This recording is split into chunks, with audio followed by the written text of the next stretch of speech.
If you are a farmer, then you have most likely heard about reduced tillage systems such as no-till or strip-till. In this video, we will spend the next few minutes going over some great tillage information based on scientific research. With data from several Midwest universities, we will be plowing our way through some common misconceptions of reduced tillage, such as soil temperatures, overall costs, and we will also be providing some guidance for those who are considering making the change to reduce tillage.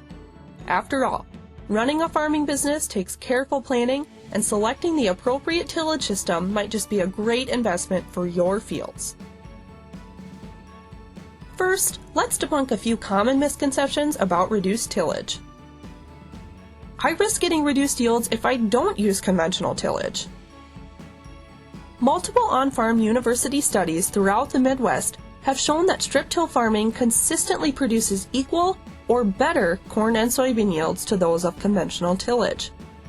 These studies also suggest that while no-till produces slightly less than average yields during early years of implementation, it was found to catch up on yield averages over the long term.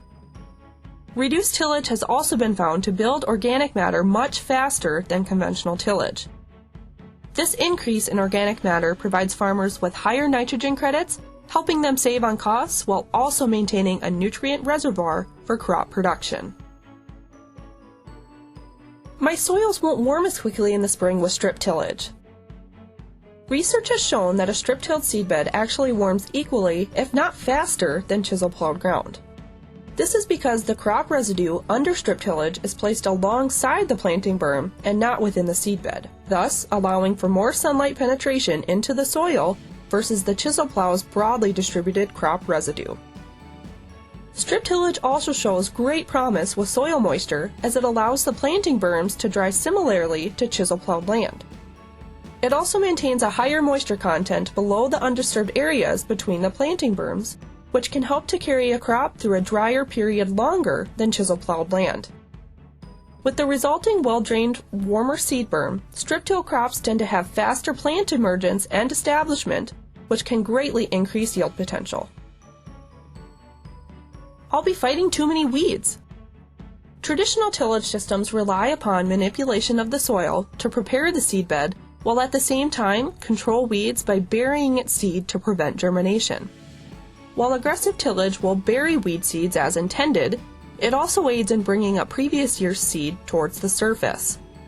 This creates a consistent seedbed cycle that invariably results in a resurgence of weeds year after year.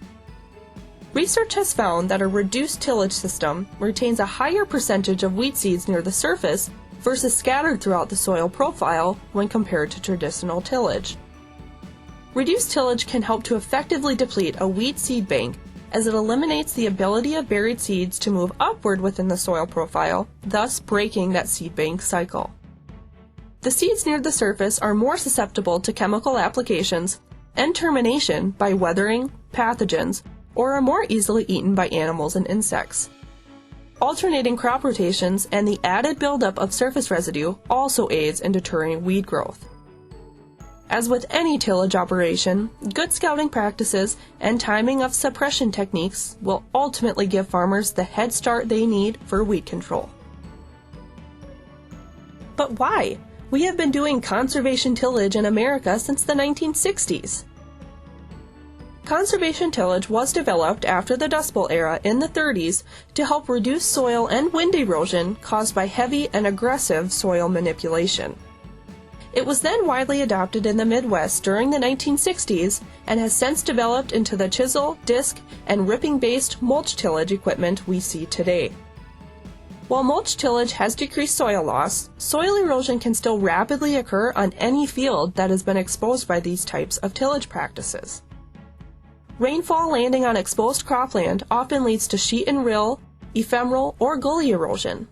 The surface water transports loose soil sediment and crop nutrients into nearby surface waters, which can create a whole host of water quality issues. Sedimentation in ditches, streams, and creeks, as well as nutrient loading in these localized surface waters, can create algae blooms, degrade water quality, deplete oxygen levels for fish and other aquatic life, and make for some costly sediment cleanouts. Reduced tillage techniques such as no-till and strip-till provide an exceptional residue cover to help keep soil healthy and intact. Research shows that no-till or strip-till practices significantly reduce as much as 80% of surface erosion when compared to more aggressive tillage systems that utilize chiseling, ripping, or disking.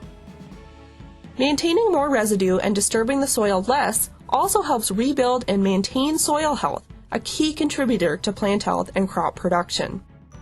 Good soil health has many advantages. In cropland, a healthy soil aids and improves water infiltration, which can help mitigate heavy rainfall events.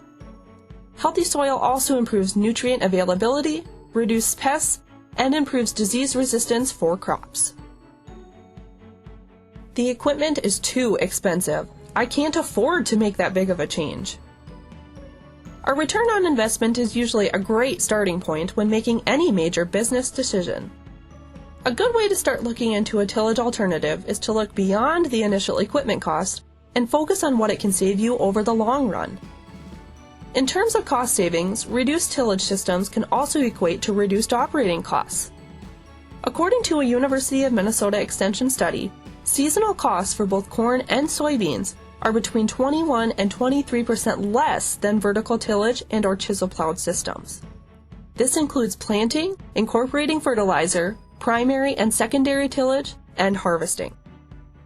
Adding to that, financial assistance and cost-share programs are available that can assist farmers with the purchase of the equipment and implementation of a reduced tillage system. For equipment purchases, when available, the Minnesota Department of Agriculture's Ag BMP loan program is a great way to get a low-interest loan. There are also cost-share programs available through your local Soil and Water Conservation District and the Natural Resources Conservation Service. These programs offer payments for implementation on a per-acre basis for up to 3 years. The recent 2020 program rate for reduced tillage in Minnesota was around $13.82 an acre. Adding up the savings from nutrient credits, lower operating costs, cost-share programs, plus the added benefits of healthier soil makes reduced tillage worth heavy consideration and a potential upgrade for farmers. So, are you ready to take the next step? A great way for anyone to take a serious look at getting into reduced tillage is to seek the advice of local farmers who are already doing it. They can provide an unparalleled level of advice gained from experience with what works the best.